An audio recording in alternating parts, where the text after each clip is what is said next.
অভিনেতা জিয়াউল ফারুক অপূর্ব ও অভিনেত্রী আফসানা আরা বিন্দু জুটি বেঁধে বেশ কিছু দর্শকপ্রিয় কাজ উপহার দিয়েছেন। মাঝে দীর্ঘ বিরতি দিয়ে ফের পর্দায় ফিরছেন তারা। এক দশক পর জুটি হয়ে বাঁধবেন নতুন একটি ওয়েব সিরিজে। তাকদির ও কারাগার খ্যাত সৈয়দ আহমেদ শৌকীর চিত্রনাট্য ও সালেহ সুবহান অনিমের পরিচালনায় নির্মিত এই সিরিজের নাম হেডলাইন। হইচই প্ল্যাটফর্মের জন্য নির্মিত এই সিরিজে অপূর্ব ও বিন্দুর পাশাপাশি অভিনয় করবেন ইয়াশ রোহানও। রাজনৈতিক থ্রিলার ঘরানার এই সিরিজে একজন সাংবাদিকের চরিত্রে দেখা যাবে অপূর্বকে।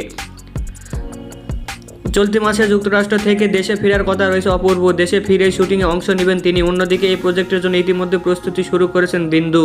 হেডলাইন প্রসঙ্গে আপাতত বিস্তারিত জানাতে নারাজ পরিচালক সালেহ সুবহান অনিম। তিনি জানান, চিত্রনাট্যের কাজ এখনও চলমান, আরও অন্তত 1 মাস সময় লাগবে প্রস্তুতিতে। সব দিক থেকে সবুজ সংকেত মিললে শুটিং শুরু হবে।